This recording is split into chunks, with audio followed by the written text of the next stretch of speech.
రెండవ కొరింథీ 12వ అధ్యాయం. అతిశయపడుట నాకు తగదు గాని అతిశయపడవలసి వచ్చినది. ప్రభువు దర్శనములను గూర్చియు ప్రత్యక్షతలను గూర్చియు చెప్పుదును. క్రీస్తు నందున్న యొక్క మనుష్యుని నేనెరుగుదును. అతడు 14 సంవత్సరముల క్రిందట 3వ ఆకాశమునకు కొనిపోబడెను. అతడు శరీరముతో కొనిపోబడెనో నేనెరుగను, శరీరము లేక కొనిపోబడెనో నేనెరుగను, అది దేవునికే తెలియును. అట్టి మనుష్యుని నేనెరుగుదును. అతడు పరదేశులోనికి కొనిపోబడి వచింపశక్యము కాని మాటలు వినెను. ఆ మాటలు మనుష్యుడు పలకకూడదు. అతడు శరీరముతో కొనిపోబడెనో శరీరము లేక కొనిపోబడెనో నేనెరుగను, అది దేవునికే తెలియును. అట్టి వాని గూర్చి అతిశయింతును. నా విషయమైతేనో నా బలహీనత యందేగాక వేరు విధముగా అతిశయింపను. అతిశయపడుటకు ఇచ్ఛయించిన నేను సత్యమే పలుకుదును గనుక అవివేకిని కాకపోదును గాని, నాయందు ఎవడైనను చూచిన దానికన్నను నా వలన వినిన దానికన్నను నన్ను ఎక్కువ ఘనముగా ఎంచునేమో అని అతిశయపడుట మానుకొనుచున్నాను. నాకు కలిగిన ప్రత్యక్షతలు బహు విశేషముగా ఉన్నందున నేను అత్యధికముగా హెచ్చిపోకుండు నిమిత్తము నాకు శరీరములో ఒక ముళ్ళు నేను అత్యధికముగా హెచ్చిపోకుండు నిమిత్తము నన్ను నలగగొట్టుటకు సాతాను యొక్క దూతగా ఉంచబడెను. అది నా యొద్ద నుండి తొలగిపోవలెనని దాని విషయమై ముమ్మారు ప్రభువును వేడుకొంటిని. అందుకు నా కృప నీకు చాలును, బలహీనత యందు నా శక్తి పరిపూర్ణమగుచున్నదని ఆయన నాతో చెప్పెను. కాగా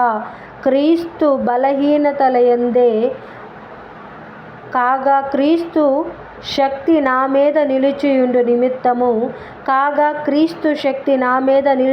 నిమిత్తము విశేషముగా నా బలహీనతల యందే బహు సంతోషముగా అతిశయపడుదును. నేనెప్పుడు బలహీనుడనో అప్పుడే బలవంతుడను.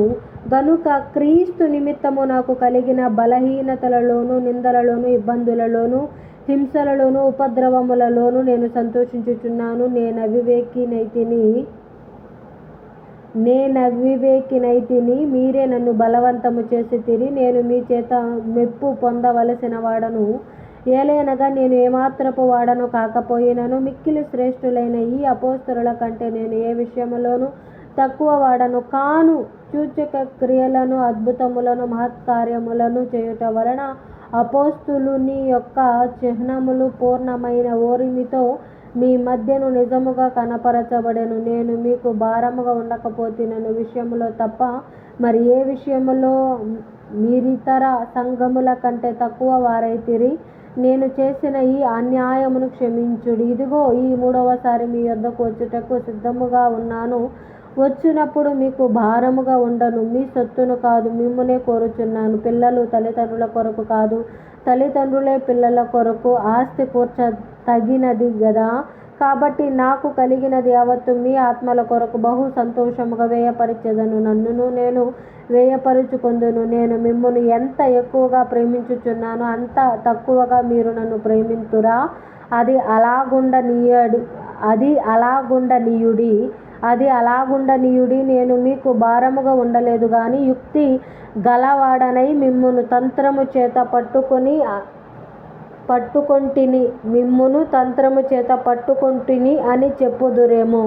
నేను మీ యొద్దకు పంపిన వారిలో ఎవని వలననైనను మిమ్మును మోసపుచ్చి ఆర్జించుకొంటినా? మీ యొద్దకు వెళ్ళుటకు తీతును హెచ్చరించి అతనితో కూడా ఒక సహోదరుని పంపితిని. తీతు మిమ్మును మోసపుచ్చి ఏమైనా ఆర్జించుకొనెనా? మేమొక్క ఆత్మ వలననే ఒక్క అడుగు జాడల యందే నడుచుకొనలేదా? మేమింతవరకు మా విషయమై మీకు సమాధానము చెప్పుకొనుచున్నామని మీకు తోచునేమో. దేవుని ఎదుటనే క్రీస్తునందు మాటలాడుచున్నాము. ప్రియులారా, మీ క్షేమాభివృద్ధి కొరకు ఇవన్నీ చెప్పుచున్నాము. ఎందుకనగా ఒకవేళ నేను వచ్చినప్పుడు మీరు నాకిష్టులుగా ఉండరేమో అనియు, నేను మీకిష్టుడనుగా ఉండనేమో అనియు, ఒకవేళ కలహమును, అసూయయు, క్రోధములును, కక్షలును, కొండెములును, గుసగుసలాడుటలును, ఉప్పొంగుటలును, అల్లరులును ఉండునేమో అనియు, నేను మరలా వచ్చినప్పుడు నా దేవుడు మీ మధ్య నన్ను చిన్నబుచ్చునేమో అనియు, మునుపు పాపము చేసి తాము జరిగించిన అపవిత్రత, జారత్వము, పోకిరి చేష్టల నిమిత్తము మారు మనసు పొందని అనేకులను గూర్చి దుఃఖపడవలసి వచ్చునేమో అనియు భయపడుచున్నాను.